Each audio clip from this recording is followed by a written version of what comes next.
What if there were predictable stages you could follow with specific actions and principles that led you back to your wife again?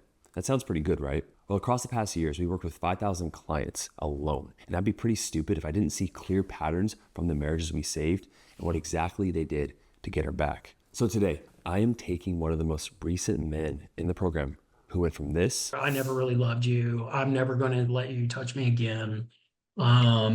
I'll never have sex with you again. Just this will never work out. To this. It's a night and day shift in terms of her energy towards me. I'm welcome in the bed again. I'm welcome to sleep in the bed again. He got these results by using these 5 concepts I'm going to lay out to you today. And look, success is not a secret. Simply do what others have done and you'll get the results they got. So when you watch this video to the very end, you'll get a comprehensive step-by-step plan to get the same results as Chris. This means you'll start to open her cold, protected heart, making you feel more connected to her again. You will slowly get her to follow your lead and get her to feel safe again. And this psychological safety will lead you to an increased amount of love, respect, and physical affection. And I have a video at the very end of this one going over the 5 stages that you can check out, but I'm still going to give you a brief description of each of the stages before I go into each of the actions you need to progress through them. The first stage is the ILC law. ILC stands for internal locus of control, and we have to start here in negative sentiment. The hardest stage to be in, and I'm sorry if you were here. She isn't even mad, she's just done at this point. Signs you are here are this. She has no contact with you. She doesn't want to talk about the relationship at all. Only the kids if you guys have them together, or bills or finances. Her tests are in the macro of the relationship. So she'll say things like, just go be with another woman. Or I'm sure another woman would love to see those changes in you. Or even say things like, you're not the man I first married. Overall, negative sentiment is that everything you do, even if it's positive on your end, it is filtered through the perception of negativity. So this means if you do the chores, if you're being manipulative, if you buy her flowers, you just want to have sex, if you go ahead and plan some amazing date just for her, a spa day or whatever, no, you're just doing that to try to get her back. The biggest mistake in this stage is being the victim. But what is the victim? Well, I talk about it with Chris here. I think we as men, we have to ultimately make the decision, what type of man do we want to be? Do we want to be the victim man, or do we want to be the overcomer man? Yeah. And you have to ask yourself that question.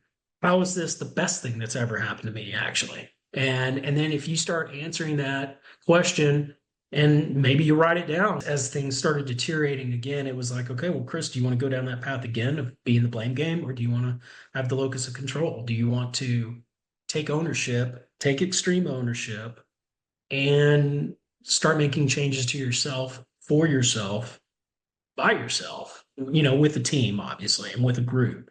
And yeah, so the victimhood mentality is just, I think my score was like 1.2 or whatever it was. I can't do it. I can't do it. It's against who I am fundamentally. Now look, the best way to overcome this is to take extreme ownership, or have a high ILC law. By taking full ownership, this will eventually land you into stage 2. And that's because you're making her feel safe. Maybe it was the locus of control. That's another, I think that you talk about. That was probably another thing that had a paradigm shift for me, where I just said, you know what, everything is my fault from a healthy standpoint. And now that everything is my fault from a healthy standpoint, now I can start to make changes to cultivate, to renovate, whatever, how I'm feeling and how I'm reacting and how I'm acting. And so I think that was another big shift for me, is that taking control and taking extreme ownership, as Jocko says, his book, I guess it is Extreme Ownership, I want to say, is the name of it. I wanted to just touch on that for a second, because when it comes down to your wife having midlife crisis, her going through depression, she's the one that cheated on you. It's all perspective. Like, there's no hard science for, like, is it your fault or hers? No one can. We can debate this to the end of the day. And so, because it's all perspective, if we want to make this as logical as possible, when you hold the perspective, or the belief or software that it's outside of your control, in future situations, you will feel powerless to do anything about it. And when you come from a powerless state, you give your power away. Literally, you're giving power away. Mm-hmm. Absolutely. Yeah. And who wants to be in that situation? Has zero power, right? Yeah. Yeah. Go I was ahead. just I'm gonna, I was sorry. just gonna say, so like it's all perspective. So like going back to like, okay, midlife, maybe she's having midlife crisis because she's going through divorce. Maybe she cheated on you because of the years of neglect. And like when Right. you look at it and it's yeah, it hurts more upfront, but in future Mhm. situations, you feel powerful to have influence over the situation. Now, stage 2 is called the magnetic shore. This internal growth eventually leads you to open her heart, but be prepared because it won't be love and light at first. There is so much emotional poison she needs to expel from herself, and you need to be there with a golden bucket to catch it.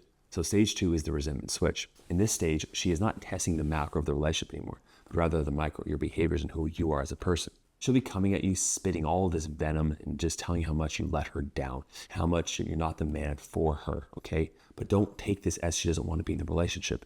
She's challenging you. It's a request in disguise. The biggest mistake you can make here is the 3 communication crimes.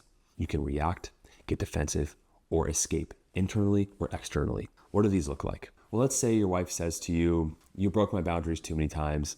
I don't even know if I can trust you." It's so easy to instinctively fall into one of these 3 communication crimes, but doing so, it only intensifies her emotional pain, and it also widens the rift between you two. Reacting, what that looks like is becoming visibly upset or interrupting or just matching her intensity. Saying something like, "Well, why are you bringing this up again?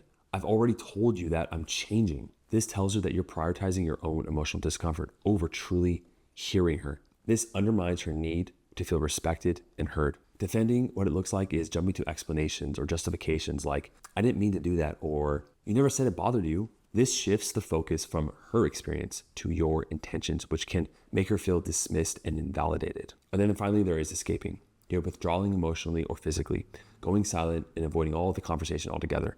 You might even leave. You'll shut down, you'll roll your eyes, or even walk away saying, "I can't keep talking about this. This is too much for me." This reinforces her sense of abandonment. You can't handle her emotions, and it deepens her distrust towards you. I've got Irish in me. I've got Scottish in me. I've got all these different, emotional background heritages in me, and learning to kind of just keep that under control and be the rock, I guess you could say. I think I've heard you say that in different, modules or videos. It's just being that rock and literally just imagining myself as a freaking rock, just sitting there, just being a rock, What some guys will do when they hear you say stoic, right? Because concepts and words, we all have our own interpretation of. As much as we can kind of agree pretty much what a word means, we still have our own perception of it. And so a lot of men, when they take this rock or stoic idea, it shows no emotion, right? Just like, Yeah,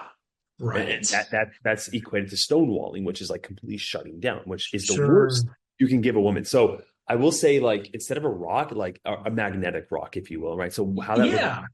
how that looks Yeah. differently in conversation with her. Yeah, it's bad to be reactive and yell back at her or get emotional yourself, defend yourself, use logic.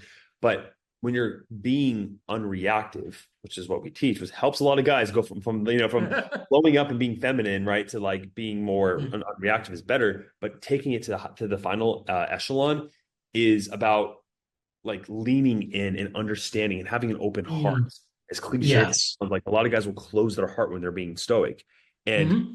being able to open her heart, understand how she feels, that's what she's getting back from you. And it shows up in the slightest idiosyncrasies, right? Of how you look at her, right? Like the Hmm. vocal tonality Hmm. you have, how open your body is. And she picks up on this subtly. So it's also important to say that, like, yes, you're stoic, but also like opened up as well. When you use the magnetic shore, this allows her to feel safe, and it's the biggest need she has. And you do that enough, she feels connected enough to start trusting you, opening up to you, and showing you indicators of interest. Eventually, you'll land in stage 3 of polarity pull, and the habit you're going to use there to get to stage 4 is to find your frame. Now, in stage 3 of polarity pull, she's in her dual mind narrative. I talk a lot about it on this channel. This means that one day she's saying how much she actually wants to plan trips with you and the kids later that summer to go somewhere. Maybe she even has sex with you. And then the next day, she'll bring up the past and she'll start a fight over a movie scene when a couple's fighting, right? Or she'll cuddle with you at night because, she wants to. And then the next morning, she has a dream that you cheated on her, and then now the whole day is ruined.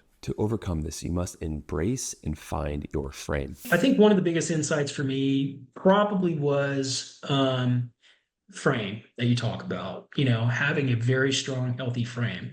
And I noticed that as soon as I started asserting myself in that specific area, like I noticed an immediate change in her right away.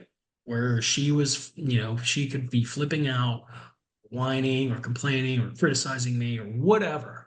And I honestly just learning to just kind of stand still, breathe, to not allow the words to affect me, uh, realizing that she's an emotional creature, and there's no logic. Now, there are three main components of a frame that you can have, okay? And you can find them and intensify them and build them up.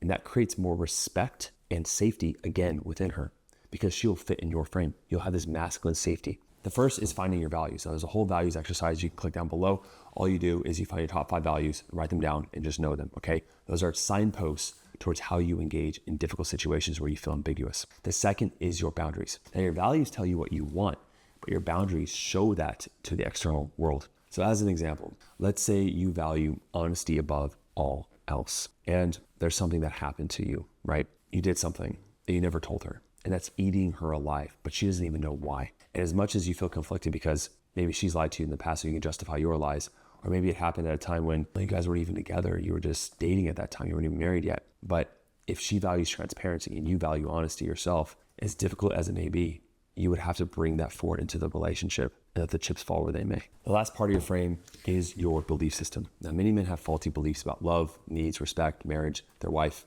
and themselves. This is like having a faulty software system installed in your brain as a child. Now, beliefs are your organizing principles and how you interact with the external world. Let's go over a common example. You may believe that fighting means, this could be a core belief. You know what? You say to yourself, fighting means the relationship is getting worse. So as a consequence to said belief, let's say your wife as the event comes to you with a concern. Now, going through the filter of your belief, then your emotion would come out as scared or anxious. So you become defensive through your actions, and the results are pushing her further away. You see, it all stems from the belief. But let's say you shift your mindset that instead of fighting makes things worse, that fighting is an opportunity for deeper connection. So here, let's look at how the same situation can lead to a new result. So your wife does come to you with a concern, but because you have that belief, your emotion is empathy, openness, understanding. Your action is listening and leaning in and being attuned. The results are drawing her closer to you, okay? And that conflict turns into connection, which, by the way, if you need support with that, set up a call with our team down below, but click on the link to make sure you're fully committed. This will lead you to stage 4 in projected reality. She is leaning more towards positive signs of growth and connection, but you're not out of it completely. Some men can fall back into the trap of complacency, letting their pride get the best of them and saying things like, well, I did the work. To completely combat this, you must remain in the fire. What this means is constantly surrounding yourself with those who will challenge you, who will bring up those faulty belief systems, because that will expedite your growth to make sure that you never falter back again. Do the freaking work. Like, don't quit. Keep going forward. Like, do the freaking work and push yourself to complete what you've started. So I think that's the biggest thing. Let me give you a personal example in my own life, how this happened with a really good friend that challenged me. We were at a party one time and I was talking to this woman, right? And I was single at the time and I was just engaging with her. And I asked her if she wanted to go on a date sometime. She goes, oh, no, thank you. I'm good. And I felt completely offended. And the girl walked away and I was like, oh, that girl sucks. And my friend Michael, being the beautiful soul he is, he's like, no, she doesn't, Josh. She just rejected you and now you're feeling defensive. I was like, oh crap, you're right. Just like that, right? If I was by myself and I just thought that, or I was with other friends who didn't, or just thought she sucked too, if a girl rejects you, I wasn't challenged. I would have stayed in that belief system.